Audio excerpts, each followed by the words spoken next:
Hey my people, how are we doing? So I'm just coming right now into school.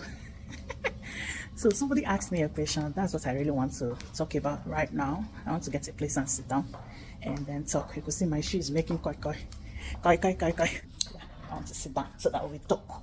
Talk.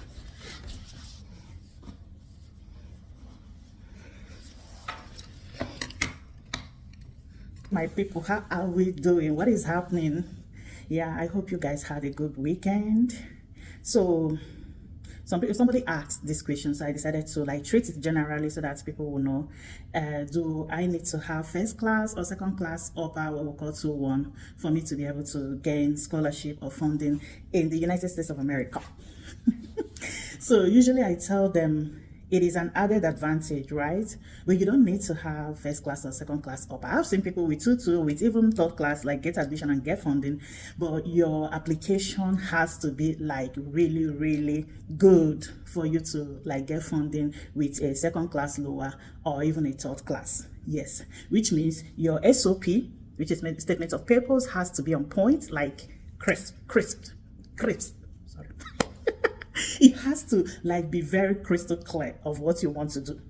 And then your referees has to like write a very good reference letters for you. And then your CV has to also be on point. I mean, you can be less in everything. And yes, your transcripts or your academics or your grades are not so good. Then you have to make it up with your SOP, that's statement of purpose, or your essay. You have to make it up with your CV. I mean, your experience level has to be really good. And then your achievements. You know, when I talk about experience to people, it's not just I did this. What did you achieve doing that? Okay, I did this and 75% of this was achieved. I did this and there was transformation, about 25% transformation. That is how you write your CV. You don't just say, oh, I did this. What was the impact? What was the effect of what you did? What did it result to that is like really good? And then you have to have extracurricular. Like if you're an athlete, if you're a singer, if you're an actor, if you are maximally engaged in your community. These are the things that will make your profile stand out. So schools are not only looking at your grades, they're also looking at what you have achieved so far, your experience level, your skill set.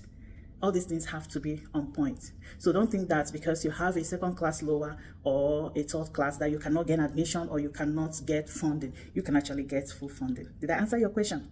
So remove that myth from your mind that if you don't have first class or second class upper, you cannot get funding.